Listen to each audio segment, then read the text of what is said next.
EZFluence 2.3 is now available.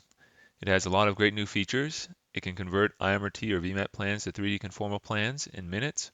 It has a new 3 and 4 field breast superclav field weight optimization workflow. It has improved field and field generation and selection, a new push chest wall coverage button, a new parallel opposed field weight control, and improved recommended calc point selection. Many clinics are required to spend a lot of time generating 3D conformal plans in order to justify IMRT treatment. With EZFluence 2.3, this only takes a few minutes. That's because EZFluence now allows you to generate a 3D conformal plan with a very homogeneous dose distribution from an IMRT plan, a VMAT plan, or even a plan that has a single dummy field in it, which is great for generating 3D conformal plans from scratch. For example, when you run EZFluence on this prostate IMRT plan, you can see that it starts with the same beam arrangement as the IMRT plan. But suppose we wanted to make a 3-field plan instead. Pretending this was a rectum case, for example, simply click the 3-field template button to use that arrangement. You can use any of these other template arrangements, and you can easily adjust anything about the plan. You can change the beam angles, the orientations.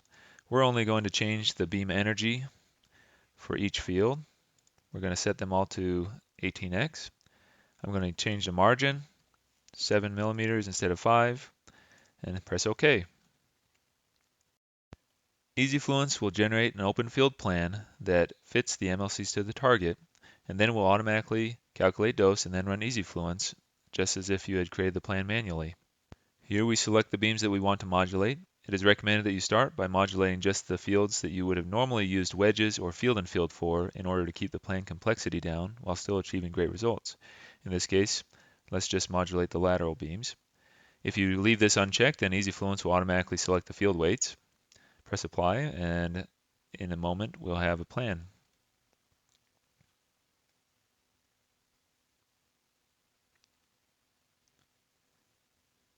You can change anything about this that you want. Suppose that you want more dose from the PA field. Let's get it up until we have about 85% and press apply. Now if you like this dose distribution, you can generate a field and field.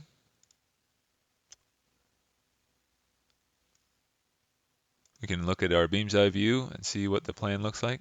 There's our open field PA beam. Here's one of our laterals and our other lateral. We can export the field and field.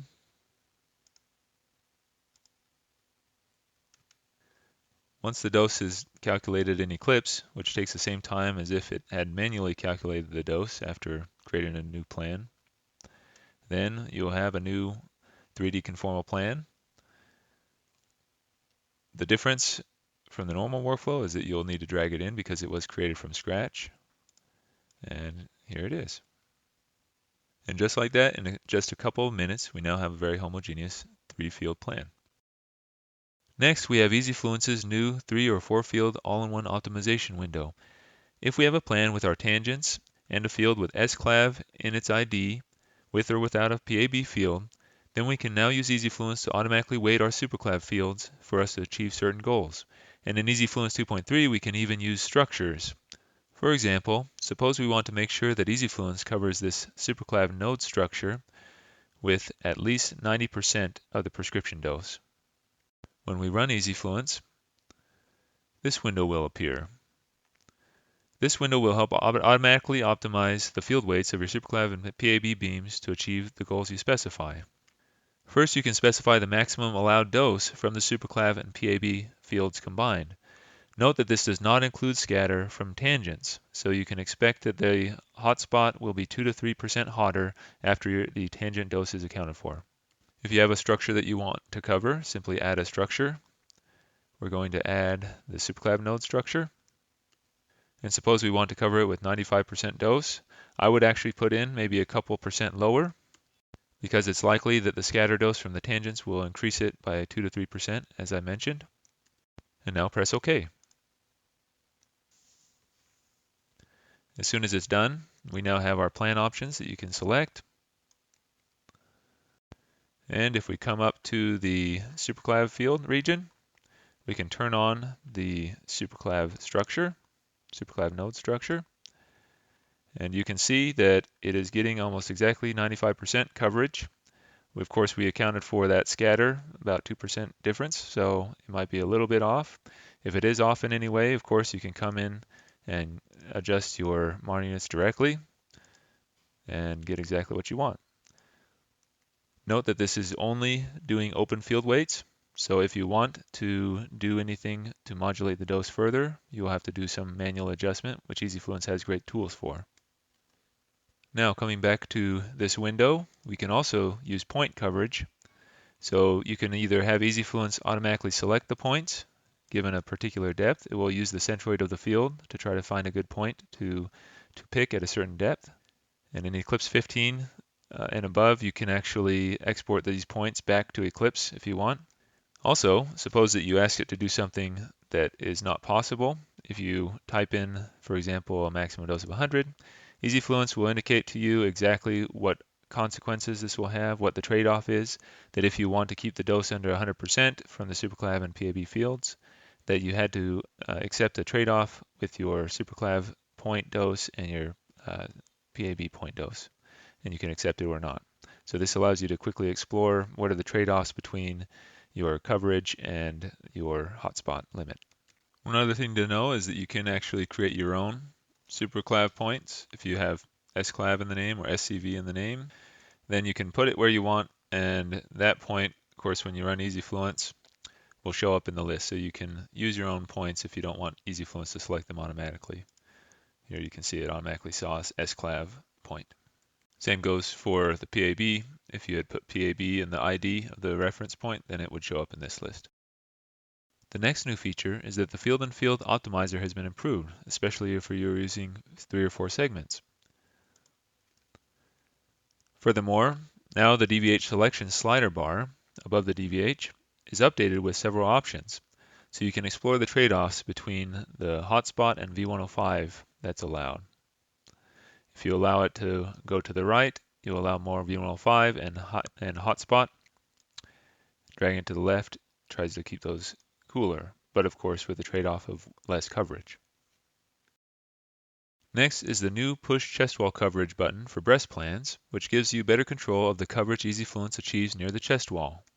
For example, suppose that you want this 100% isodose line to cover the PTV eval EZ structure.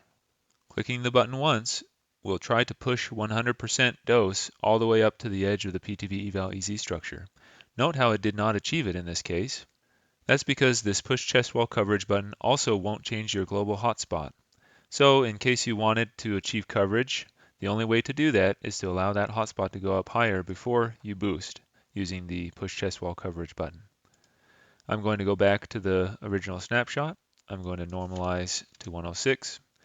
And now, of course, we can see we could probably do better on the coverage there. I'm going to push the chest wall coverage, and pretty much right away you now have 100% coverage. You can actually push it multiple times. If you do so, it will increase the coverage it tries to achieve 1% each time you click it.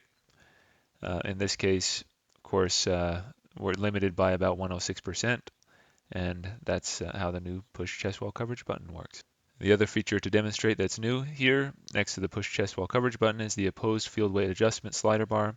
As you can see, if you slide it to the right, it will add more dose from the right side of the screen. And if you drag it to the left, it'll add more dose on the left side of the screen. It creates a new snapshot, this manual snapshot, so you can always revert back to where you were before you touch this. But that is a nice thing, especially for APPA spine cases. The last major update is how recommended calculation points work. Recommended calculation points no longer update on the fly underneath the CT scan. Instead, they are shown when you click the Show Calc Points button. You see that they appear in blue with their coordinates next to them. Clicking any reference point checkbox also now navigates the CT to where the selected reference point is. You can control how recommended calculation points work through the administration application. Normalization points will be somewhere on the 100% isodose line while attempting to avoid inhomogeneities. As you can see here, this yellow 100% isodose line is where this norm point is. However, if the 100% coverage is too good, this may actually push the normalization point toward a field edge or towards inhomogeneities. As in this case, we are right here near the lung. Calculation points, on the other hand, are selected in two different ways. If you are using field and field without this require calc point for all subfields checkbox checked, like so, or you are using an ecomp, then a single calc point will be recommended near the centroid of the PTB eval EZ structure, with the priority given to locations with low dose heterogeneity. So here, it put it right there. However, if you are using field and field with this checked, then EZFluence will attempt to generate a recommended calc point based on regions that are exposed by the most subfields possible. If it is not possible to find a calc point that works well for all subfields, extra calculation points will be added for any subfields that do not sufficiently expose the first calculation point. These calc points are named after the subfield that exposes them. And that completes this overview of the main new features of EZFluence 2.3. Thanks for watching.